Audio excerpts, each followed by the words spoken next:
Thanks for coming in today, Dr. Pleasure. Fleshner.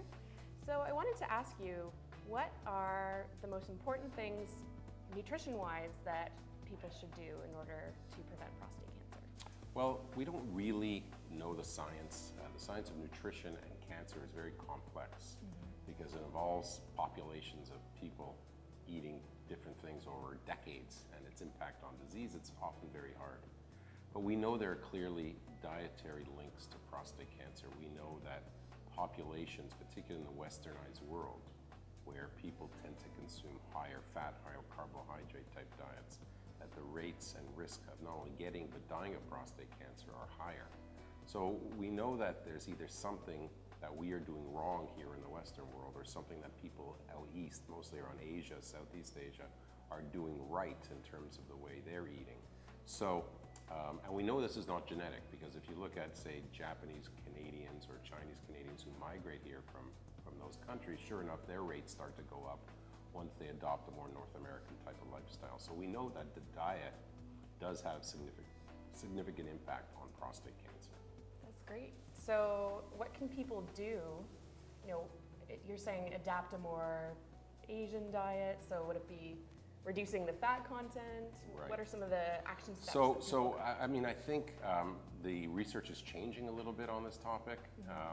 We focused a lot on dietary fat about 15 or 20 years ago, and we can prove, for example, in the laboratory that human prostate cancer cells do grow faster if an animal that bears those tumor cells actually consumes a high-fat diet, for example.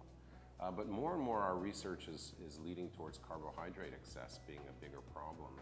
And if you look at what's happened in the North American diet over the last 15 and 20 years, there's been a big emphasis on reducing the fat content of food. And a lot of that's been replaced by carbohydrates. And of course, all that's happened is we have more and more obesity.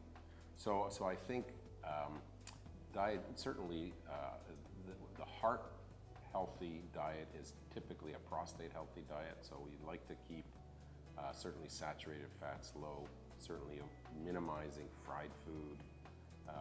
Certainly you want to get more vegetables and lean meats and fish in your diet. And at the end of the day, I think probably that sugar excess, pasta, rice, potatoes in excess is probably also bad in the context of prostate cancer.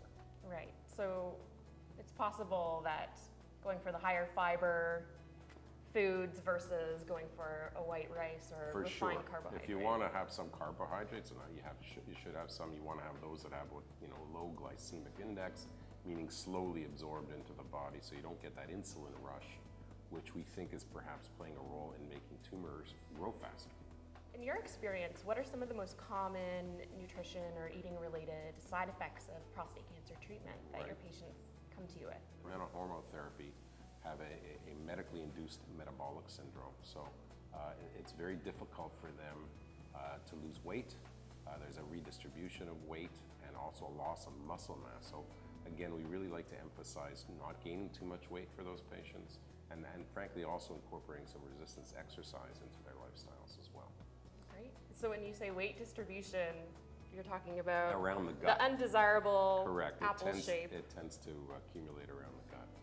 Now, in terms of the latest science that's out there on the link between prostate cancer and nutrition, are there any exciting studies going on right now that you're looking forward to hearing the results of? Ralph, I led a study taking men with pre-cancer lesions of the prostate, and we looked at in a randomized trial, meaning half the men got, this was a soy-based protein shake versus a placebo shake, and the chance that pre-cancer would turn into frank invasive cancer was unfortunately the same and disappointingly the same in both groups. And I think what we've learned from that is that not necessarily the science in terms of linking diet and prostate cancer is bad, but I think what we've learned is it's not so easy to overturn decades and decades of lifestyle in a simple pill or a simple, something in a capsule or just a typical supplement.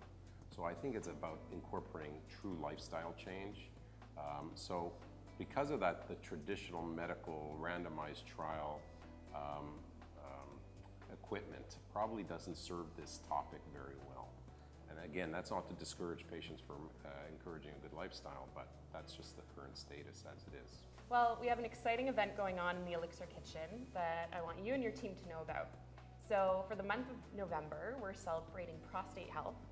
And the first 3 Thursdays of the month, we're doing nutrition and cooking classes. And they're at 12:15 right here in the Elixir Kitchen. If you can't make it, it's also live streaming online for each of our classes. And there will be recipes, nutrition tips, and videos all posted on our website, Fantastic. elixirkitchen.ca. All right, excellent. Thanks for coming out You're today. very welcome. Good luck.